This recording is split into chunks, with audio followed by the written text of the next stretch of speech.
Meron palang pelikula si Bad Boy. Kaya pala. Kaya pala. Oh, anong iniisip mo? Ikaw talaga, ang sama ng iniisip mo eh. Hindi nang galing sa akin yun ah.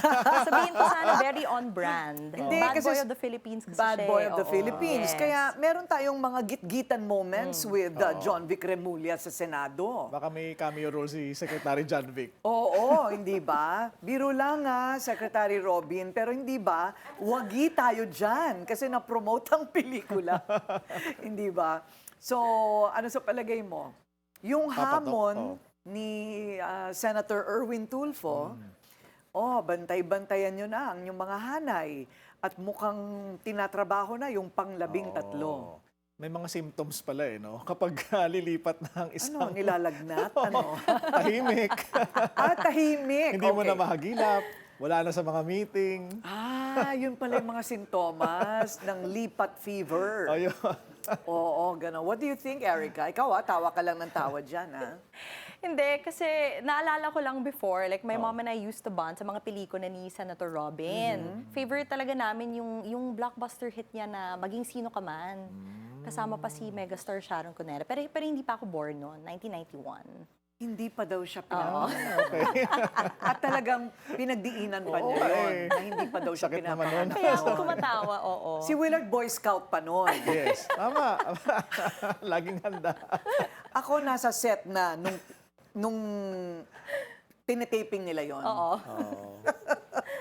Okay, pero sa palagay mo, talagang yun ang tanging paraan, hindi ba? Para manahimik na at umusad na ang kalakaran ng Senado.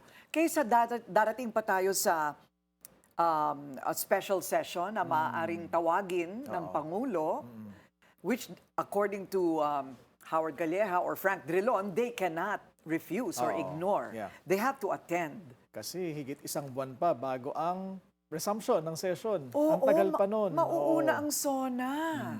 Tapos, so siguro they'd like to have a better SONA speech from the President. Oo. Hindi ba? By that time. Kailan yan? June 27? July 27. I'm sorry, Oo. July 27? Baka pag-agawan din nila kung sino uupo sa likod ni Presidente. Sinong Senate President ang uupo doon?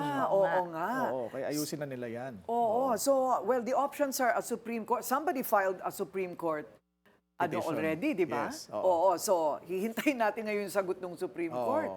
At, o kaya maunahan sila ng isang special session para magkasundo-sundo. Yes, kasi may impeachment trial pa in between. Di Right, ba? Naku, right. Yung isa pa yan. Pero ang pinakamabilis ay mayroon na lang tumalon sa bagong mayorya. Akala ko saan tatalon eh. No? Hindi, tatalon. Over the background. Okay. Hindi ba? Oo nga. So, I think that's the best. Pero ang Tweety Bird ko, ang sabi, ay talagang ang dami ngayong galawan sa likod ng telon. Oo, kaya kala mo tahimik ngayong araw na to, no? Pero Kala behind the ninyo scenes. tahimik. Oo. Pero ang mga negosasyones at ang mga deal or no deal, yung mga ganyan, nangyayari na ngayon yan. At sabi nga ni Senator Frank Drilon, yan ay normal sa kalakaran ng ganyan sa Senado. Yes. Okay, so... Abangan.